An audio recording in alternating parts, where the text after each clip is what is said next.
Salut la famille, it's boy Top le boss, represent Babylon Squad, represent Def Music, represent Berry Underground, Freedom Tools, Normal Evil, Connexion Camer Congo. On est dans Let's Talk.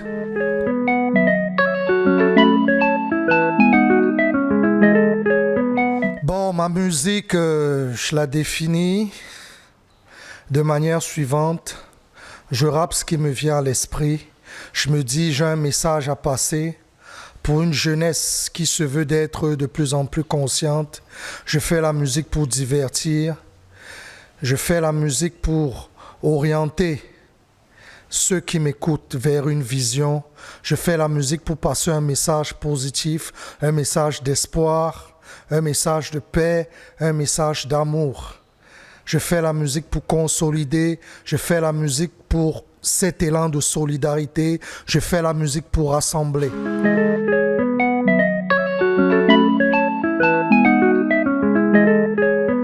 Mon rapport avec l'art. Déjà, très jeune, j'aimais la musique. On écoutait du Makossa, Kassav, Kotobas, Dinabel, bref, tout ce qui s'écoutait dans l'univers musical camerounais. Et puis, après, j'avais des grands cousins, des oncles qui étaient déjà plus matures que moi. C'est eux qui m'ont fait découvrir le hip-hop, la funk, le rap, tout ça. À l'époque, c'était des cassettes. Il n'y avait pas encore de CD. On écoutait et puis je me suis senti vraiment attiré par ce rythme. Déjà que les musiques africaines déjà me parlaient, ça c'est clair. Parce qu'à toutes les fêtes, on dansait, on chantait. En fait, j'avais déjà cette graine en moi. Mais c'est quand j'ai écouté les premiers raps que je me suis senti vraiment attiré par ce style de musique et je me suis imprégné. Mais je ne rappais pas. En fait, je n'avais pas décidé de rapper. Mais chaque fois que je sortais avec des grands frères à moi, avec des cousins, on allait en boîte, on allait dans des soirées où les grands rappaient. Ces grands me donnaient le micro que rap, alors que je n'étais même pas encore un rappeur. Et voilà, je prenais le micro comme ça sans même savoir que j'allais rapper. Voilà, un jour, quoi. Je faisais des interprétations parce que déjà, avant que je ne commence à rapper, j'interprétais Tupac, tout ça, c'est des sons américains que j'écrivais. Tout ça, c'était sans savoir que j'allais rapper un jour. Donc, ce qui fait donc que parfois, j'arrivais dans des soirées, des grands frères me disaient de rapper, jusqu'au jour où mon cousin, tonton Boudor, que vous connaissez sûrement, qui est un cousin direct parce que sa grand-mère et ma grand-mère sont sœurs, à force de me voir traîner dans le milieu, il m'a dit, pourquoi tu ne rappes pas? Ben, moi, j'étais toujours perplexe. Mais c'est quand j'ai écouté. Parce qu'en fait, quand Boudor m'a dit pourquoi tu ne rappes pas, bon, c'était plus du freestyle. En fait, je ne savais pas ce que je pouvais dire dans des sons, quoi. Je ne savais pas comment je vais écrire un texte, je vais parler de quoi. C'est quand j'ai écouté Laisse pas traîner ton fils d'NTM. Je ne sais pas si vous connaissez le morceau. C'est là où j'ai dit, ah bon, donc tu peux passer un message dans des sons, c'est en écoutant Laisse pas traîner ton fils que j'ai dit oui, là, donc je peux écrire, je peux rapper et je peux commencer à le faire. Donc c'est de là qu'est parti le véritable déclic. Mais sinon avant, j'étais déjà avec les rappeurs, en fait j'étais déjà dans le milieu musical. Mais c'est Laisse pas traîner ton fils qui m'a vraiment fait, qui a été vraiment le déclic. C'est de là que tout est parti.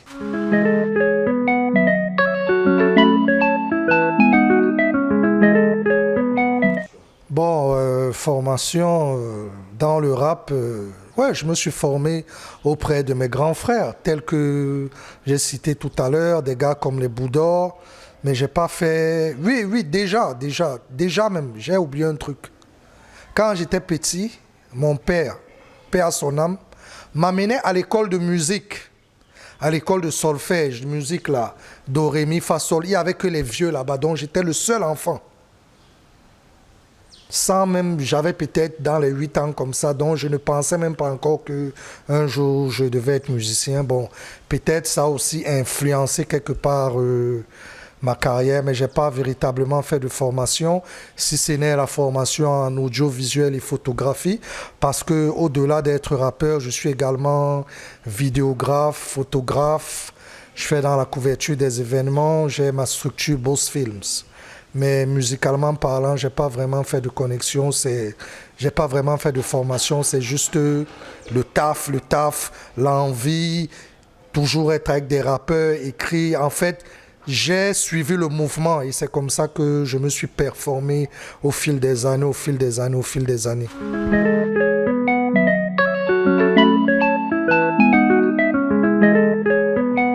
Bon, ceux qui m'ont vraiment donné envie de démarrer, je vais dire, j'ai beaucoup plus écouté le rap américain, en fait la musique anglophone. Donc je peux citer des gars comme Tupac, des gars comme Nas, des gars comme Bob Marley. Ouais, voilà, c'est ces trois personnes que je pouvais écouter en boucle, même pendant une semaine. Donc c'est eux qui m'ont vraiment inspiré. Mais je ne vais pas aussi oublier ceux de chez nous. Nos musiciens, des grands frères comme les Ben Deka, des grands frères comme des Dinabel qui avaient de très belles mélodies, qui nous faisaient vraiment du bien à l'âme. Mais bon, vu que ce n'était pas mon registre, mais je sais que quelque part, parce que en fait la musique c'est ça, peu importe le rythme que tu écoutes, ça aura une influence sur toi. Donc j'ai beaucoup écouté la musique camerounaise, notamment ces grands frères que je viens de citer, les Kotobas, tout ça. Mais ceux qui m'ont vraiment inspiré, il y a Bob Marley, il y a Nas, il y a Tupac. Et la plupart des rappeurs de New York, ils sont tellement nombreux. Parce que moi, je suis plutôt branché rap américain.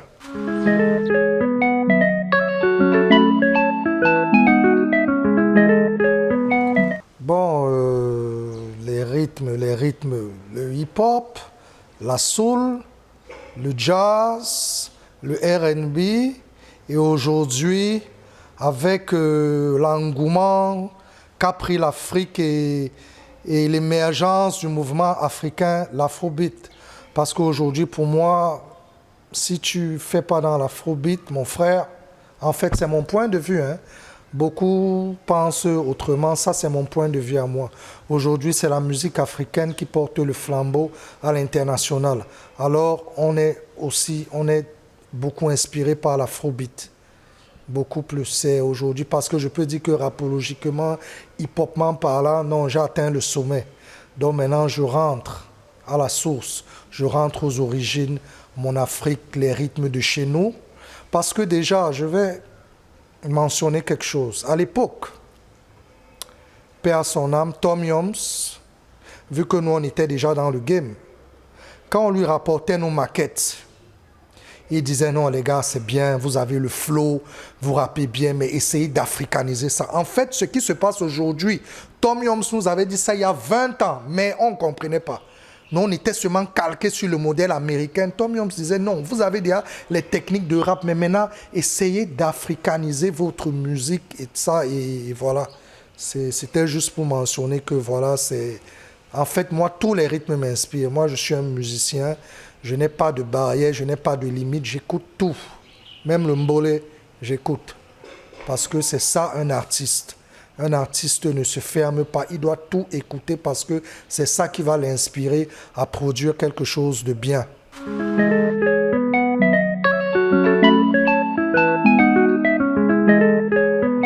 Bon, les thèmes, bon, je parle déjà de moi dans mes musiques. Bon, je parle de l'amour, je parle de l'espoir, je parle de la paix, je parle de la vie, de la mort. En général, quoi, parce que c'est ça, en fait. Moi, je parle de tout. Je parle de tout. Je n'ai pas... Bon, sauf, évidemment, parce que quand on dit tout, on peut dire il est pervers dans ses sons, il raconte des cochonneries. Non, je parle de tout ce qui est positif, tout ce qui peut inspirer, tout ce qui peut conseiller, tout ce qui peut édifier. Et aussi, je fais dans du rap gospel aussi. Mais c'est un gospel un peu social.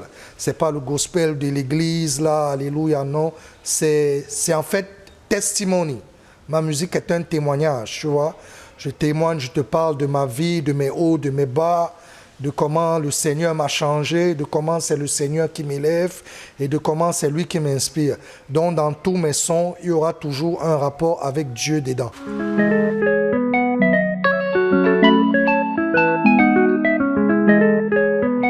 Bon, le projet que je prépare en ce moment, je suis sur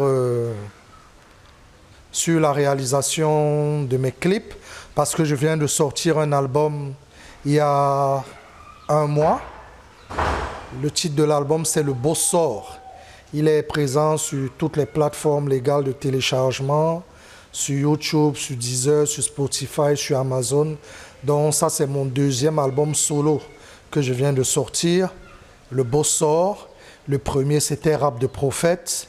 Après, il y a eu l'album avec mon groupe légendaire, le Babylon Squad, Le Retour des Maîtres. Après, il y a eu l'album avec Ancient of Days, Berry Onder. Et aussi, il y a eu l'album avec mon frère congolais, Roxu Cross, à qui je passe aussi un gros big up, l'album CCC. Mais présentement, on est sur Le Beau Sort.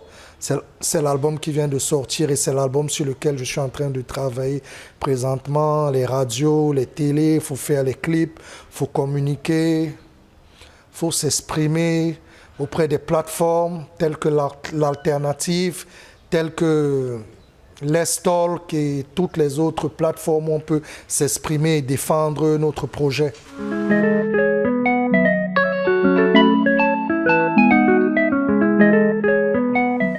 Bon, je vais d'abord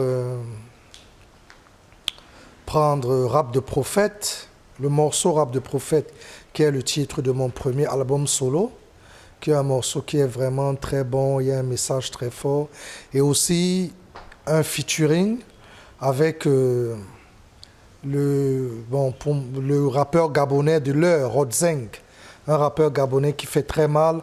On a fait un super son qui a été produit par DJ Charim à PBC, en featuring avec LK et Ziam. On a fait un superbe son, là je le mettrai en deuxième. Et en troisième, je mettrai un son dans mon nouvel album Le Beau Sort. Ce son, le titre c'est Lambolam, qui est également mon nouveau concept. Comme vous voyez, c'est ma nouvelle marque qui sera bientôt en vente.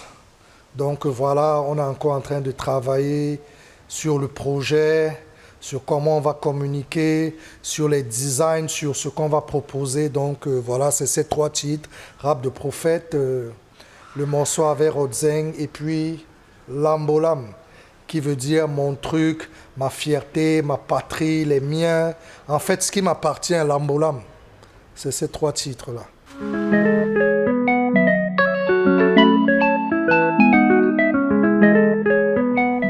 Oui, il y a une histoire qui m'a marqué. C'est justement ce qui me pousse à aujourd'hui devenir réalisateur, réaliser mes propres clips. C'est ce fait que parfois il y a des réalisateurs à qui tu donnes l'argent pour ton clip, ils ne te donnent pas ton clip, ils te disent que les images sont perdues, il te tourne, il faut que tu ailles faire le sitting chez lui pendant des heures, pourtant tu l'as payé, il t'a demandé un gros montant, tu lui as donné, il ne te livre pas ton clip. L'autre te dit que bon, le clip commence à 9 heures, tu t'es mis frais, tu t'es lavé, tu as fait ton make-up, tout, il vient à 15 heures, tu es fatigué, tensionné, fâché, crasseux, et puis tu n'es même plus dans l'état d'esprit. Donc c'est ça qui m'a poussé à me lancer dans la vidéo, à avoir mon matériel, et voilà, avec des gars comme Change Color, avec des gars comme Frank Janjo, Thierry Lesper et Zilex. Il y a plein d'autres gars avec qui on s'est mis sur des projets vidéo, on essaye de travailler, on fait des photos, on couvre des événements et j'ai fait les clips de pas mal d'artistes à mon actif dans Boss Film, quand même depuis 3 ans que je suis dans la vidéo. Je crois que j'ai déjà réalisé pas mal de vidéos qui sont quand même bien. Mais n'empêche, moi en tant qu'artiste, je fais mes clips, mais j'aimerais que d'autres aussi fassent mes clips. Donc je ne me dis pas que parce que je fais les clips aujourd'hui, je dois faire mes clips. Non, j'aimerais que d'autres m'apportent aussi leur couleur parce que c'est ça. Donc c'est le fait qui m'a beaucoup marqué, qui m'a vraiment touché.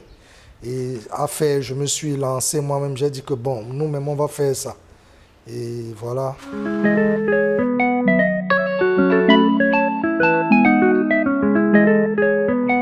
Bon, je vais dire à mon jeune frère ou à ma jeune sœur qui veut démarrer une carrière musicale de travailler dur, de s'entourer des bonnes personnes qui vont l'aider à avoir une véritable carrière et de chercher le financement. Parce que ici chez nous au Cameroun, la preuve, nous sommes toujours en indé, nous sommes toujours en autoproduction depuis le début. C'est pas vraiment facile. Alors il faut chercher le financement surtout parce que voilà, on a plein de tiroirs, plein de projets aujourd'hui qui sont dans des tiroirs, qui sont jamais sortis à cause du financement. Il y a plein de rappeurs talentueux dans des quartiers qui ont arrêté, qui sont tombés dans les drogues à cause du financement parce qu'il n'y avait pas un suivi. Donc c'est ces trois trucs-là. Voilà, il faut travailler dur, bien s'entourer, avoir une équipe qui tape vraiment et puis chercher le financement pour pousser ses projets.